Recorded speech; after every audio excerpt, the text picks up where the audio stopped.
Un vrai passionné, un vrai passionné. On aurait pu en effet rester des heures et des heures. On est sur SportMed comme un seul homme. Il est quasiment 23 heures. On va passer à la deuxième partie de l'émission. On va libérer Gilles Castagno également. Gilles, Très bien, bonsoir à vous tous tu t'es et bonne régalé? continuation. Ah oui, c'était super. Moi, c'est ce que j'aime, hein, vous le savez. Après les discussions que nous avons eues ensemble, vous savez très bien que c'est le genre de conversation que j'adore.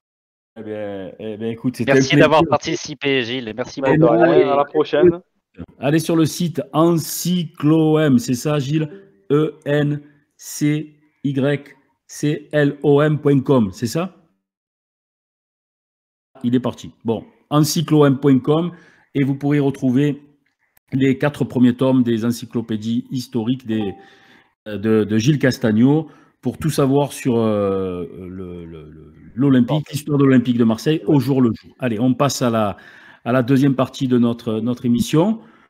Mercato M, vous êtes là. On va faire monter Momo également. Mehdi, Sabri, ça va? Vous êtes régalés? Ouais, franchement, c'était génial comme d'hab.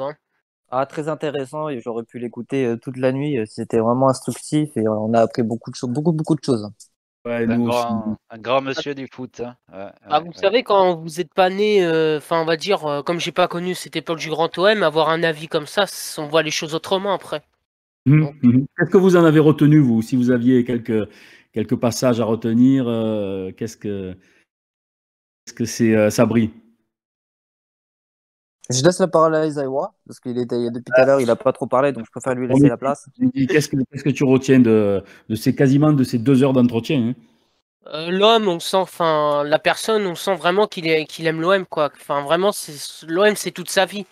Quand il parle de Bernard Tapie, quand il parle de la gestion d'un club, ça m'a pas touché, mais ça m'a fait réfléchir, comme ça fait plusieurs semaines qu'on entend toutes les rumeurs sur la vente du club. Et le fait qu'ils disent que racheter un club, c'est facile, mais après, investir, c'est autre chose.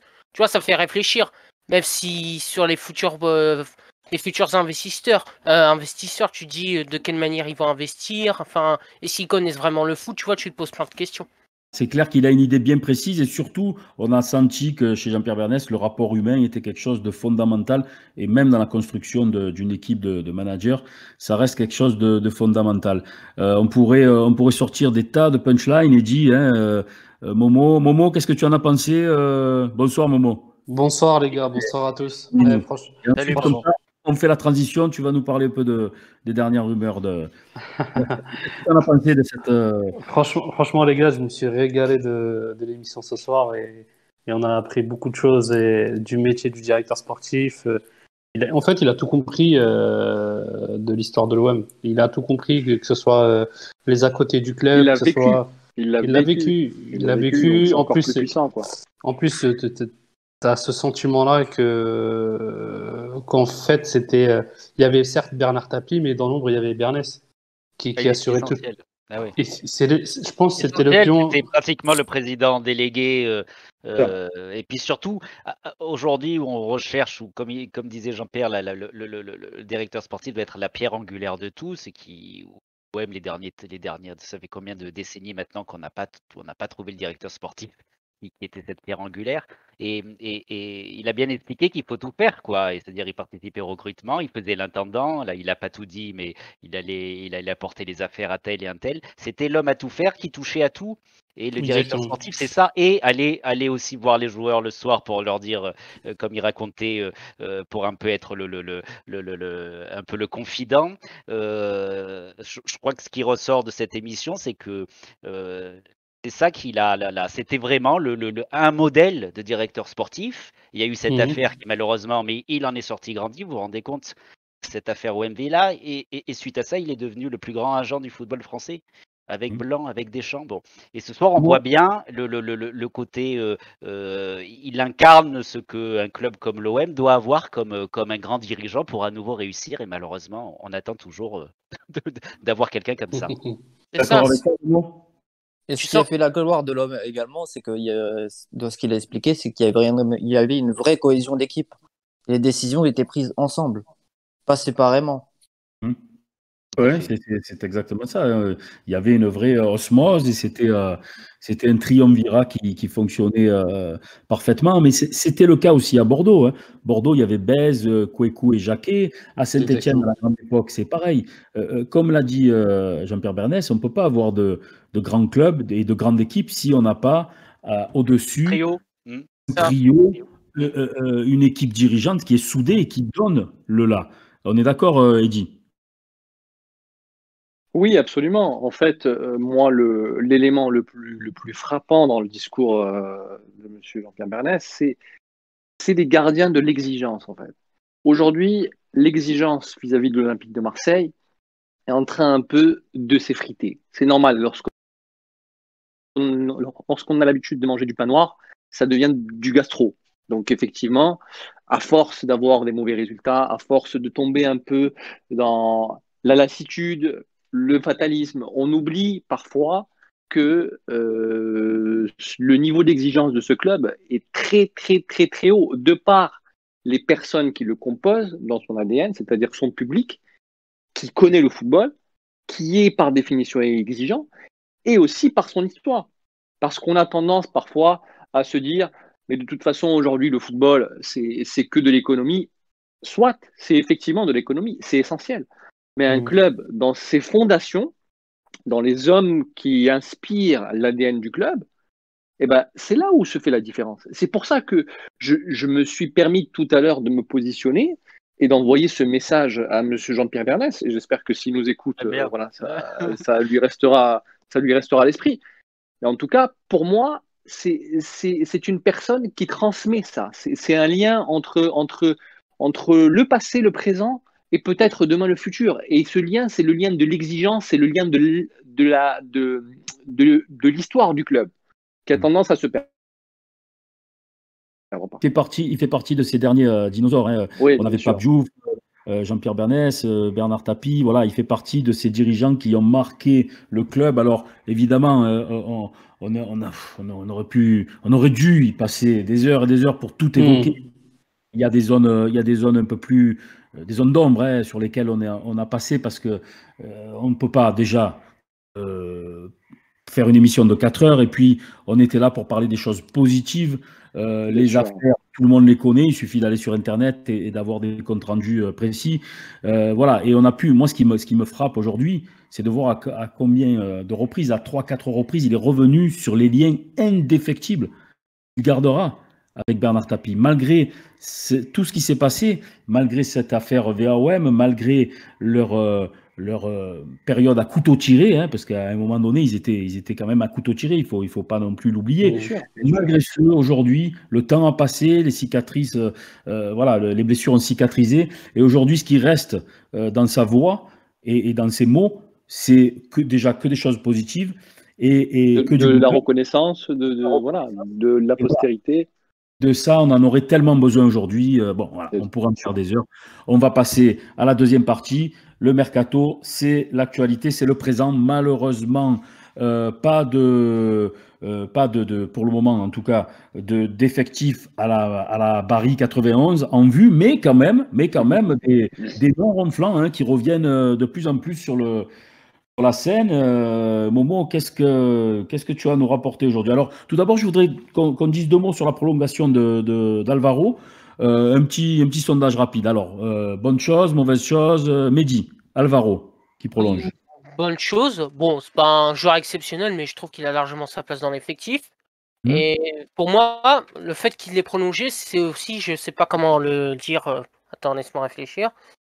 Ça arrange, si tu veux, Pablo Longoria, Franck McCourt, sur le fait qu'il montre. Enfin, je trouve que médiatiquement, c'est lui qui s'expose le plus. Il montre qu'il est attaché au club, qu'il est attaché à la ville, les supporters. Et je trouve que ça faisait longtemps qu'on n'avait pas retrouvé un joueur comme ça. Abri? Moi, je trouve que c'était pas la priorité. Il lui restait encore 1 an ou 2 ans de contrat, c'était pas la priorité. Il y avait des priorités comme Camara qui aurait pu prolonger plus que Alvaro.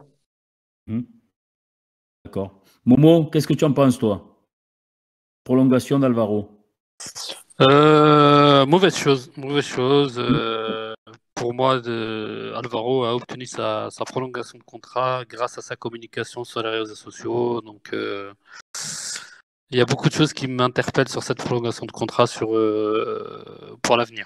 J'ai d'énormes doutes sur l'implication du joueur, déjà au niveau talent. Donc, défensivement, cette année, il a été très, très, très faible. Donc, j'attends de voir. Bon, en tout cas, le dossier brûlant, ça reste toujours le Brésilien Gerson, le milieu de terrain du Flamengo. On fait un peu le point concernant ce dossier. Apparemment, alors j'ai discuté personnellement avec Raïs, notre collègue brésilienne qu'on avait eu l'honneur d'accueillir, enfin non d'accueillir, on va dire, avec qui nous nous étions entretenus la semaine dernière. Donc, selon elle, les trois parties sont d'accord. Voilà. Il reste quelques détails à régler. Alors, je sais que ça fait plusieurs jours qu'on nous dit ça, mais apparemment, ce sont des détails qui dépassent un peu le cadre du football, des droits d'image, des droits d'agents, enfin des intermédiaires qui sont un peu au milieu. Mais en tout cas, la bonne nouvelle, ce sont ces mots, Raïs Simplicio, qui m'a dit que aussi bien du côté de l'Olympique de Marseille que de Flamengo, que du joueur, on est tombé d'accord. Voilà. Donc, à suivre dans les prochaines heures, incessamment sous peu, on devrait y voir un peu plus clair. Momo, toi, de ton côté, est-ce que tu as quelques suppléments, quelques informations complémentaires concernant ce dossier? Ouais, je vais prendre le relais, vas-y. Du coup, sur ce dossier-là, et puis Momo pourra me compléter si j'oublie quelque chose. On a pu travailler cette semaine et avoir quelques éléments. Effectivement, on a les contours d'un accord avec Flamengo, le joueur, et le club. Il y a effectivement cette histoire, pas de droit à l'image, mais de droit de représentation sur un mandat pour Gerson, parce qu'il y avait effectivement une société d'agents qui avait été mandatée, c'est G7, qui avait justement la primauté sur le transfert, et un certain nombre d'intermédiaires se sont greffés.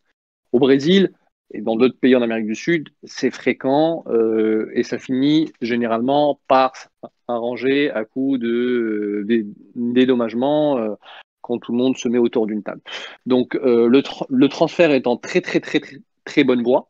On peut être assez catégorique là-dessus, et on reste sur un package global en termes de prix de transfert, c'est-à-dire une somme de 32 et quelques millions d'euros. Il reste encore des discussions sur le pourcentage à la revente qui va être intégré.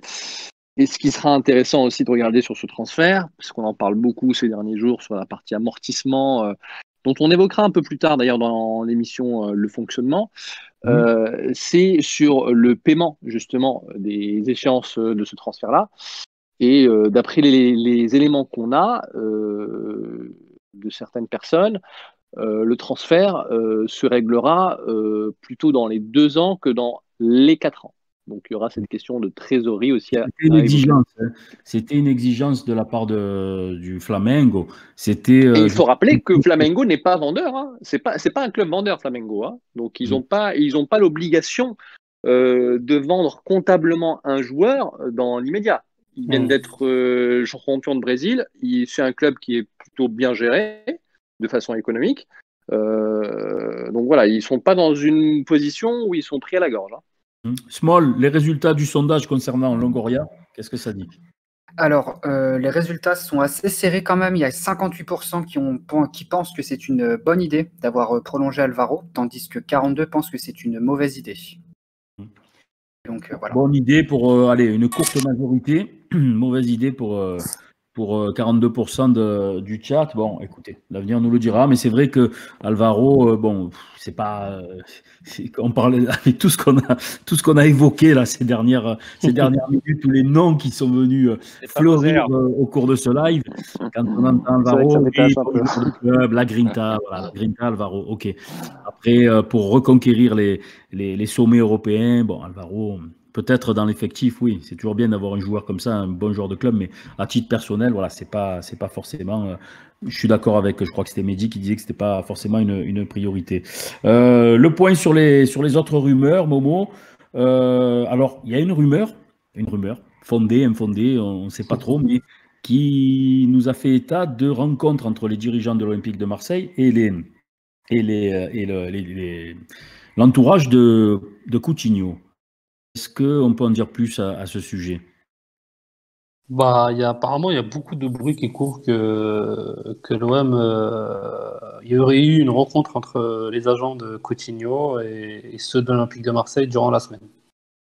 Après, en l'état actuel, on ne pourra pas dire est-ce que c'est des débuts de discussion ou des démarches pour savoir un peu plus sur le joueur, sachant qu'il est blessé en plus en ce moment. Donc, il faut voir. Selon les vendeurs, hein. C'est selon les rumeurs. Après, on n'a pas encore assez d'éléments vraiment pour savoir un peu plus concernant Coutinho. On va un peu rêver quand même. Coutinho, Mehdi, ça vous fait rêver? C'est des noms qui vous parlent? C'est des joueurs que vous aimeriez voir à l'OM? Bah oui, quand même. Surtout que ça en dit long quand même sur ce qui se passe en ce moment à l'OM. Hein, quand même. Hein, bon, c'est plus le Coutinho de Liverpool, mais l'OM, je pense que ça peut être un bon club pour relancer sa carrière. Non, mais sachant que ce club veut se débarrasser du salaire du joueur ainsi que du joueur. Mais il est estimé à combien? Exactement. Aujourd'hui, il est autour plutôt des 40. Je pense que Barcelone sera à l'écoute autour de 40. Oui, alors qu'ils l'ont payé 132, c'est ça, 132 140. 140. 140. Ça fait d'évaluation, ouais.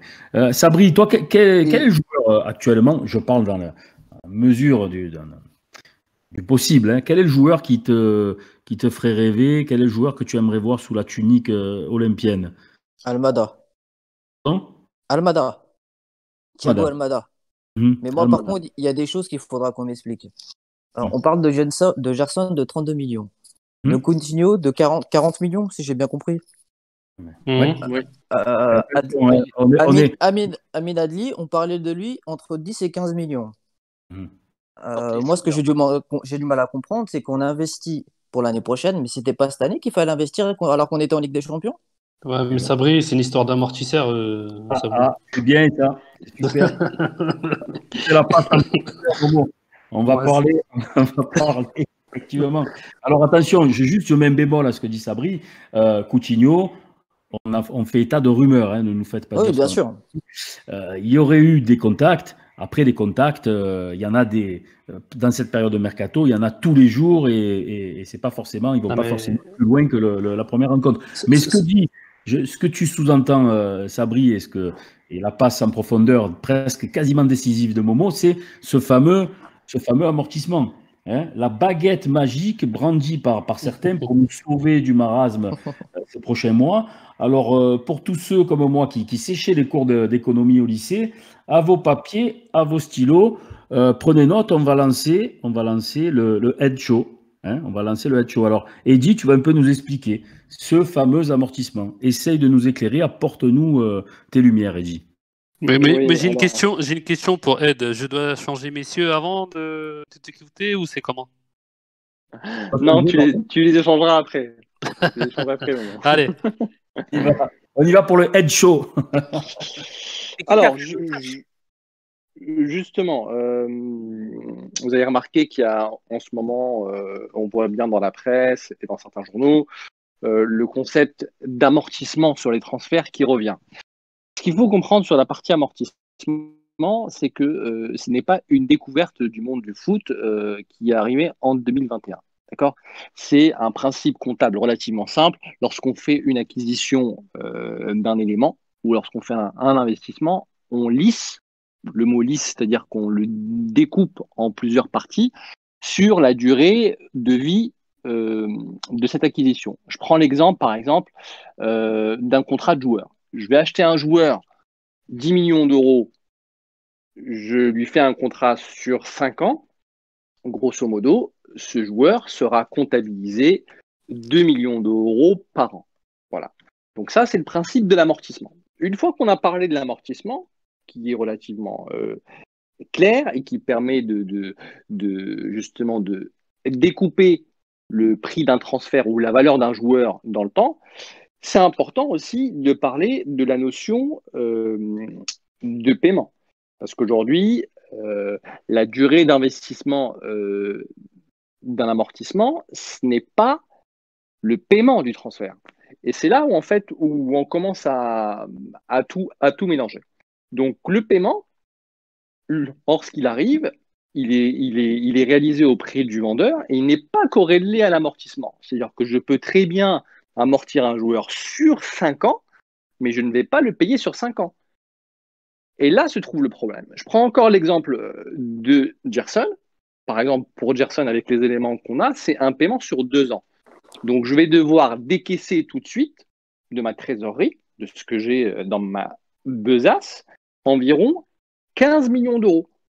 Et sur l'année suivante, je vais devoir donner 7,5 millions d'euros au mois de décembre et 7,5 millions d'euros au mois de mai, par exemple. Donc, effectivement, je lisse le contrat du joueur sur plusieurs années, mais son transfert, je le paye avec une durée beaucoup plus courte. Donc, tu peux amortir un joueur, mais si tu ne peux pas le payer, ça ne sert à rien. Tu n'es pas plus avancé. Voilà. Donc aujourd'hui, Ouais, vas-y, Eddy, pardon. donc aujourd'hui, comment avoir de la trésorerie pour payer les premières échéances de transfert? C'est ça qui compte en fait. Au-delà du fait de pouvoir les amortir parce que tu as moins de joueurs dans ton effectif, donc tu peux avoir des joueurs que tu peux amortir dans le futur. Et bien tout simplement, ça paraît compliqué. Avec un déficit comptable qui est proche de 100 millions d'euros, tu n'as pas de trésorerie nette. C'est-à-dire que tu n'as pas d'argent de côté dans le sens où tu as des déficits cumulés d'année en année. Et en plus, tu as entre 12 et 13 joueurs à recruter. Il suffit que tu aies 10 joueurs à acheter qui coûtent 10 millions d'euros chacun. Eh ben, tu serais obligé de sortir des sommes autour de 20 à 30 millions d'euros de trésorerie, sans même parler de déficit. Voilà pourquoi cette notion d'amortissement est une demi-vérité et qu'il faut la regarder surtout avec la trésorerie. Bon, c'est très intéressant. Alors, c'est technique. Alors, c'est bien parce qu'au moins, sur le replay, pour ceux qui n'ont pas tout suivi, un papier, un stylo, on prendra des notes. Et comme ça, vous pourrez vous faire votre idée. Mais pour ceux qui ont suivi, je pense que là, tu vas en refroidir pas mal. Parce que la baguette magique, tu es en train de nous dire finalement que ce joker amortissement, ben, c'est un leurre, en gros. Hein. Bah, c'est une demi-vérité parce qu'effectivement, l'OM va pouvoir amortir des joueurs. Ça, c'est une chose parce que tu vas avoir moins de joueurs dans l'effectif, donc beaucoup de joueurs qui sortent. Donc, c'est bien pour ton plan comptable. Néanmoins, ça reste que de la comptabilité. Les joueurs, il faut les payer. Et c'est ça le problème.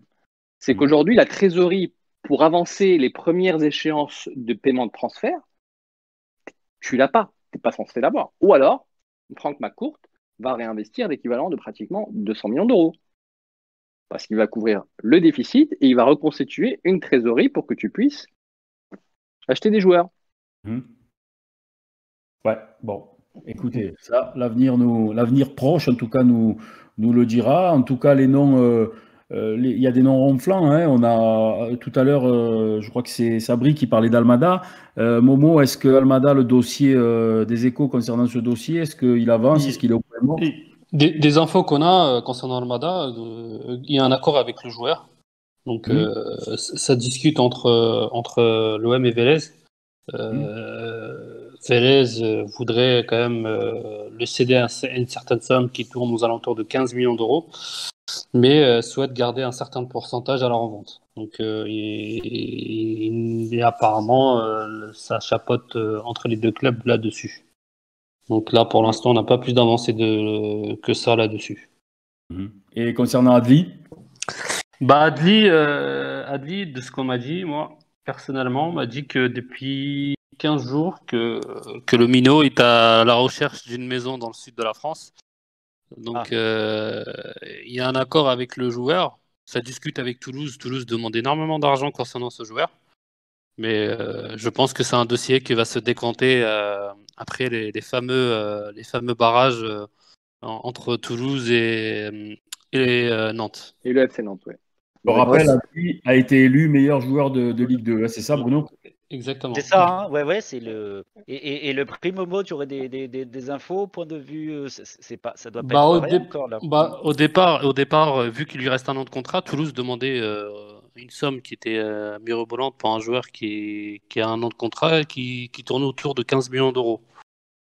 Mais pour l'instant, les discussions entre Toulouse et l'OM sont difficiles parce que Toulouse veut en tirer le maximum sur le joueur et essaye de faire, entre guillemets, faire fonctionner la concurrence parce qu'il y a plusieurs clubs qui sont dessus.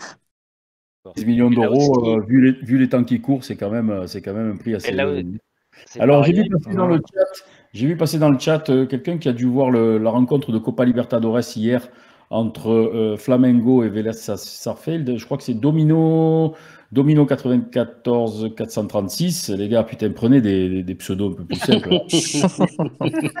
Il faut être comptable pour lire. Mais Gilles, c'est des codes Wi-Fi, il faut te mettre à la page. C'est ça, ouais, mais bon, moi, je suis quasiment, tu sais, moi, je suis entre la génération Bernès et ta génération, je suis l'entre-deux. Donc, alors, Domino, je vais t'appeler Domino. Almada, très moyen hier soir. Et par contre, Gerson, c'est du bon. Qui a vu cette rencontre? Moi, j'ai regardé le match. Alors, qu'est-ce que tu as vu? J'ai trouvé Almada très intéressant, contrairement à Domino. Almada très intéressant, qui était très mobile, qui jouait une touche de balle. Par contre, Gerson très très très très très moyen, très agressif. J'ai le contraire de Domino. J'ai l'impression qu'il a vraiment la tête ailleurs et je pense que le transfert vers l'OM lui pose beaucoup de soucis dans la tête. Décidément, ils veulent me rendre fou ce soir. Alors, Copers Galfano qui nous dit les deux, c'était très moyennasse. Alors, moyennasse en marseillais, ça veut dire un peu plus moyen que moyen. Hein, c'est moyennasse. Voilà. Donc, c'était pas terrible, hein, apparemment. Mais bon, encore une fois, c'est difficile de se faire une opinion. Surtout, il y a beaucoup de noms qui circulent aussi. Quand tu regardes Gilles, il y a des noms qui sont quand même bien connus comme Alexis Sanchez, Vidal, qui tournent du côté des médias chiliens. Moi, j'ai pas ces infos-là pour le moment. Je pense que automatiquement on lit le Sampaoli à ces joueurs-là. Ouais. Mais le seul vrai joueur chilien où Sampaoli en fait une priorité, c'est Eric Pulgar. C'est que des joueurs qu'on n'aurait pas ciblés il y a 1 an ou 2 ans, quoi. C'est dingue. Hein. C'est dingue, hein. Et c'est un joueur qui fait l'unanimité, hein, son profil, vraiment, même parmi les observateurs, les supporters, etc. Sabri, toi, tu le connais, Pulgar? Je n'ai jamais vu jouer, honnêtement. Jamais vu jouer. Et Mehdi? Non, pas du tout. Je regarde pas le football sud-américain. Je le connais très peu. Donc. C'est la Serie A, il joue en Serie A. Mehdi. Non, il joue à la Fiorentina, mais c'est vrai que la Serie A, je ne suis pas.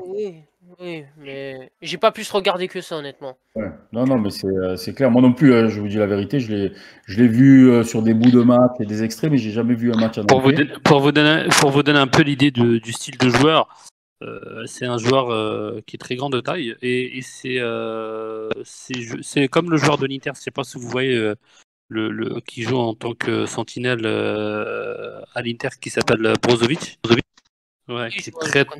Qui est très très bon dans la relance, très bon dans le placement, qui est un joueur agressif.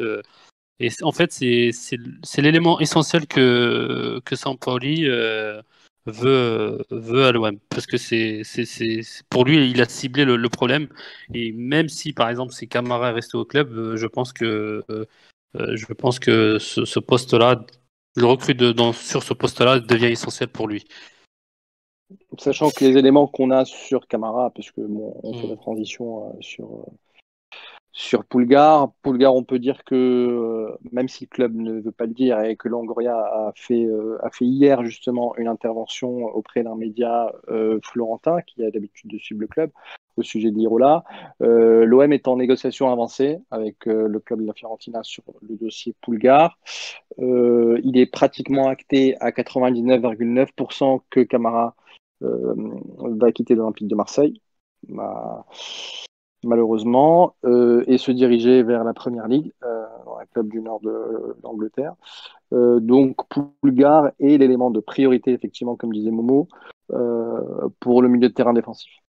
Une petite question là du chat, est-ce qu'Almada c'est pour l'été ou pour janvier? Alors on sait qu'il a émis le souhait de jouer la Copa Libertadores et la Copa Libertadores qui nous amènerait donc jusqu'au mois jusqu'à cet hiver, à l'hiver chez nous, hein, pas l'hiver austral. Est-ce qu'on a des infos de ce côté-là? Ça discute là-dessus encore, parce que c'est vrai que le joueur est assez attaché au fait de vouloir disputer la Copa Libertadores avec Vélez. Ça négocie. Ça négocie sur l'arrivée du joueur. Est-ce qu'il l'intégrerait plutôt sur le mercato d'hiver, sachant qu'en fonction de la saison qui sera entamée, ça pourra être aussi un regret. Donc voilà, il faut peser le pour et le contre sur ce dossier. Et pour ajouter ce qu'il dit Ed, Sampaoli aimerait l'avoir pour cet été. Ouais, dans l'idéal, ouais. Dans l'idéal, c'est Non. Oui. Non, tu avais quelque chose à nous dire. Non, juste une réflexion.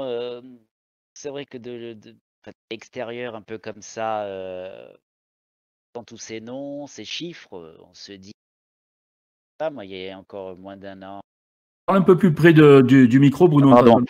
Quand on entendait Boudjelal, où on avait les derniers chiffres il y a de l'été dernier sur la situation du club, quand on se dit que la saison n'a pas dû encore arranger les affaires, quand on voit que l'OM termine 5e, avec tous ces changements, on se pose des questions, on se dit comment c'est possible. Alors peut-être si le départ de Camara ou d'un Khaled Char peut apporter des sous, mais il y a quand même beaucoup de questions qui se posent sur un plan personnel, je vous dis, je ne sais pas si vous êtes d'accord, sur financièrement, comment ça va être possible. Alors soit c'est des phénomènes, les Espagnols qui arrivent là, mais c'est quand même, et pareil sur Adli. Alors moi j'ai pendant 10-15 ans j'étais à fond, c'est vrai, je suis à fond les transferts et tout. La question que je me pose pour quelqu'un comme Adli, meilleur joueur de Ligue 2, l'OM actuel ne devrait pas pouvoir attirer le meilleur joueur de Ligue 2 dans les circonstances actuelles. Donc je trouve que c'est étonnant, même si ça ne se fait pas, mais je trouve étonnant que l'OM soit capable quand même d'intéresser des joueurs comme ça dans l'état actuel des choses. Voilà, on verra par la suite.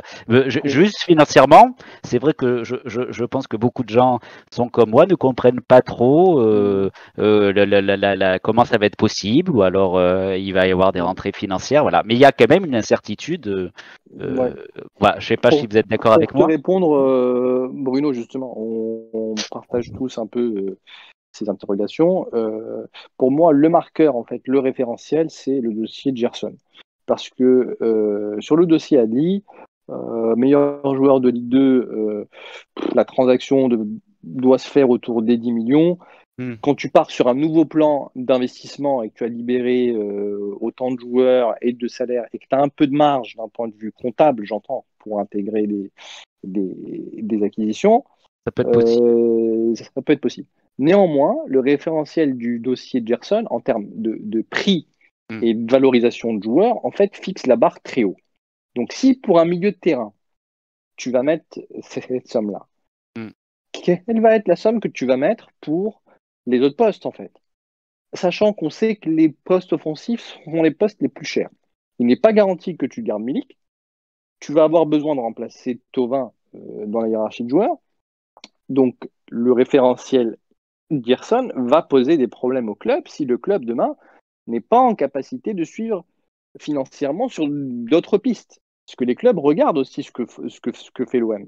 Les clubs ne sont pas aveugles. Ils voient que l'OM va déposer sur la table l'équivalent de 25 à 26 millions d'euros cash, entre guillemets, même s'ils le payent sur plusieurs fois, comme on l'a dit tout à l'heure, sur un joueur. Donc le milieu du foot est quand même se pose beaucoup de questions sur ce qui est en train de se passer. Et on se pose beaucoup de questions ici. Après avoir perdu son meilleur joueur gratuitement. On se pose beaucoup de questions et il y a encore quelques minutes de cela, on avait le droit d'évoquer la baguette magique amortissement, mais depuis le head show, on n'a plus le droit. Hein. Du moins, on a le droit de se poser des questions. En dehors de l'amortissement, moi, ce que j'ai du mal à comprendre, c'est que on était en Ligue des Champions. C'était à ce moment-là qu'il fallait renforcer l'équipe, c'est pas cette année. Mais Ed, je vais aller à contresens, comme si je n'ai pas écouté l'émission. Je vais te dire, ici, ma courte est venue mettre de l'argent au club. Comme tu l'as évoqué tout à l'heure, peut-être une somme aux alentours de 150 millions d'euros, ou peut-être une arrivée, des arrivées de gros sponsors. Allez, on va dire des gros investisseurs qui viennent accompagner Macron. 3 hypothèses. Oui, absolument. C'est des hypothèses qui peuvent être évoquées. Moi, je vais te répondre sur la partie Frank McCourt qui réinjecte l'équivalent de entre 150 et 200 millions d'euros, parce que d'après les estimations, on en a vu plusieurs d'estimations sur le déficit. Il y a des estimations du Parisien qui le montent jusqu'à 150, d'autres de certains analystes. 60 millions. Voilà, des tweetos aussi qui ont des bonnes analyses et qui se rapprochent plus des 40.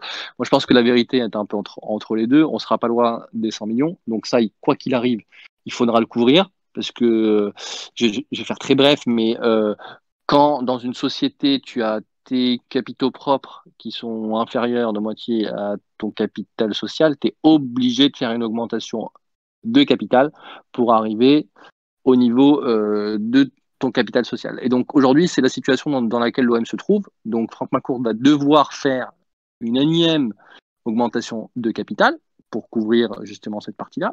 Et il va devoir aussi constituer une trésorerie pour pouvoir relancer un plan d'investissement. Comme on l'a expliqué tout à l'heure, tu peux amortir des joueurs, mais il faut une mise de départ pour payer les premières échéances. Donc les 200 millions d'euros de Franck McCourt, moi personnellement, un actionnaire qui a déjà investi plus de 400 millions d'euros sur un club sur lequel il n'a pas gagné d'argent, concrètement, pour remettre encore 200 millions d'euros, il n'y a absolument aucune logique entrepreneuriale là-dedans. Donc je ne miserai pas sur ce schéma-là. Ça ne concerne que moi, mais c'est ce que je pense. Sur la partie sponsor, à moins d'obtenir des sponsors très fortement valorisés, ça sera pareil. Parce qu'aujourd'hui, je pense que l'OM est au max de ses capacités de sponsor, que ce soit sur les contrats Puma, sur les contrats Uber Eats. Ça va être très très compliqué sans avoir de réussite sportive importante et de joueurs phares dans l'effectif de pouvoir attirer des marques. Donc même cette seconde option, elle est un peu bancale, elle est un peu difficile à croire. La troisième, c'est l'option d'une entrée au capital de McCourt qui viendrait se faire aider d'un actionnaire, qui moi est l'une des versions que je maintiens, et qui permettrait quelque part de permettre à McCourt de soutenir son plan d'investissement pour progressivement récupérer sa mise et se retirer. On verra les prochains jours. Moi, j'ai mon idée sur la situation et je pense qu'on sera pas loin de la vérité. Ouais. On verra dans les prochains jours. Moi, j'ai vu passer un message là, Edine 49 000 qu'on salue, qui est toujours là pour nous soutenir et nous envoyer de la force. Alors on te salue, Edine, et il nous dit, je peux dire une chose, moi, si on n'arrive pas à conserver Milik et Lirola, on aura raté notre mercato.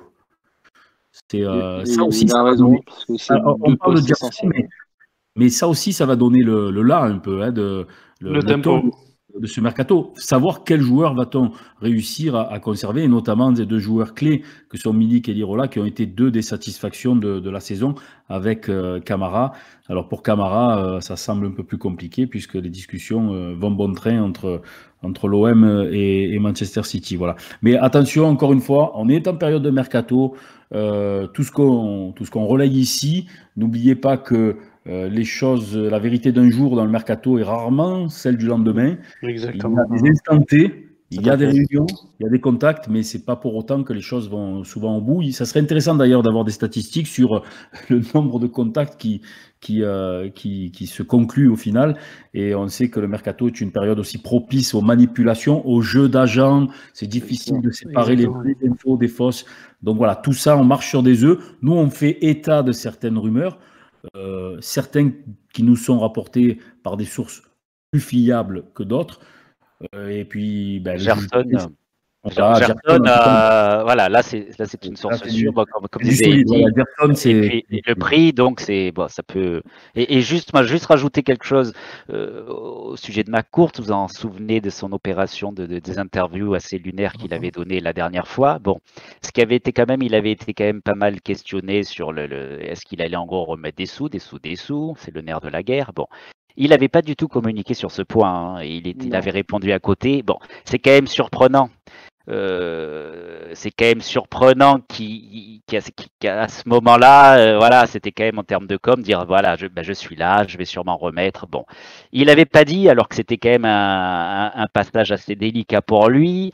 Donc c'est pour ça que ce serait quand même surprenant que maintenant il décide d'un coup de voilà, juste ça peut aussi interloquer. Je ne sais pas si vous êtes d'accord avec moi. Oui, on n'en est plus à une surprise près. Et de toute façon, il y a, j'ai envie de dire, moi, il y a des échéances qu'on ne pourra pas Exactement. ignorer. Il y a le passage à la DNCG en juin, il y a le mercato à venir, il y a évidemment toutes ces transactions, ces discussions autour de Gerson, comme l'a dit Eddy, qui vont véritablement orienter la boussole concernant le mercato de cette saison cette intersaison 2021. Donc tout ça va petit à petit nous apporter des éléments de réponse qui vont nous permettre de continuer à construire notre... Et ce qui est d'autant plus troublant dans cette histoire également, c'est que McCourt est venu, n'a ni parlé, ni fait d'interview, ni de communiqué, ni rien. Les races de mur, on n'en entend rien. D'ailleurs, Gilles, je voulais revenir sur un point où tu parlais tout à l'heure de manipulation d'agents et, sur les rumeurs de mercato. Je vous donne un exemple. Tous les joueurs étrangers, les infos viennent des agents étrangers. Par exemple, les médias, que ce soit les médias mainstream et tout en France, ils ont que les infos des joueurs francophones, type Guendouzi, Fofana. Voilà, on peut se poser des questions aussi sur les manipulations d'agents, sur les rumeurs qui courent autour de l'OM. Il y a des questions au moment où on s'en pose et on va encore s'en poser dans les prochains jours. Écoutez, on va remettre en tout cas toutes celles auxquelles on n'a pas pu répondre à la semaine prochaine, parce que de toute façon, on va être obligé de couper le live. On s'est, encore une fois, on va le répéter, mais on s'est vraiment régalé avec Jean-Pierre Bernès. On a un peu débordé, un peu beaucoup même, mais c'est le propre des émissions de nos émissions sur Twitch. Et puis, on n'est pas cadré, on n'est pas formaté. S'il faut déborder quand le besoin s'en fait sentir, il n'y a aucun problème. Il est 23h36. Voilà, non, moi je vais remercier encore une fois tout le monde, les modos. On les remerciera jamais assez. Ce soir, on en avait deux éminents représentants que sont Sabri et Mehdi. On les remercie pour être passés nous voir. Bruno. Oui. Écoute, on l'avait pressenti, Jean-Pierre, quand on l'a rencontré hier à Cassis, et il nous avait prévenu. Vous savez, les gars, moi, quand je suis lancé, ne prévoyez pas un timing bien précis parce que je peux faire péter les compteurs. Il nous l'avait dit. C'est un grand monsieur parce que bon, ce qu'il faut, on a vu l'intelligence et puis l'humanité de cette personne, hein, même s'il y a eu cette affaire, bon, et puis il compte aussi toujours dans l'histoire du foot français, c'est que Deschamps, c'est quand même lui qui est derrière, et bon, Deschamps, les dernières années, vous avez vu ce qu'il a apporté au foot français. Donc Bernès, les dernières années, il a aussi compté dans l'histoire du foot français. Voilà, il y a ça aussi qu'il faut tirer, je pense, de cette soirée. Deschamps, l'équipe de France, l'Euro, on va en reparler bientôt le mois prochain. Ça sera l'occasion de faire des émissions spéciales. Eddy, merci pour ce head show qui va rester dans les annales et qui va faire Je vais juste laisser une petite image un peu pour permettre à tout le monde de méditer. Et imaginez une voiture sans essence et vous avez besoin de faire un voyage. C'est un peu pareil, quoi. Voilà. Merci, monsieur FC Amortisseur, de ton intervention. Merci à tous. Merci FX pour tous ces montages vidéo. Merci Robin, merci Small, merci Fanny, merci tous les gens qui sont en régie, dans l'ombre, le chat, encore une fois. Merci à toi, Gilles. Merci à toi, Gilles. On rappelle également que l'émission sera en replay très très rapidement dans la foulée. Vous pourrez aller la regarder sur YouTube. Et sur Twitch également. On remercie Loïc Fanfarlo également. Loïc, que ne serait-on pas sans Loïc, l'architecte de notre programmation digitale. Merci à toi, Loïc, toujours aussi discret mais tout aussi précieux. Ô combien précieux. Alors, on va se quitter. N'oubliez pas, allez vous abonner sur notre chaîne Twitch. Merci pour les subs, merci pour pour la force que vous nous donnez tout au long de la semaine, tout au long de de ces préparations d'émissions. Allez vous abonner à Twitter, Facebook, le compte Instagram est en ligne aussi depuis peu, TikTok aussi, YouTube évidemment, pour rester connecté. Et encore une fois, ça va en valoir la peine dans les semaines et les mois à venir. SportMed ne fait que commencer. Pour ce soir, SportMed, c'est fini, comme un seul homme. On se retrouve la semaine prochaine. Je vous embrasse à tous. Prenez soin de vos proches. LOM et à très bientôt. Bonsoir à tous. bientôt. Salut à tous. Salut à tous. Merci. Ciao, ciao. Bonne soirée, les amis. Ciao, ciao.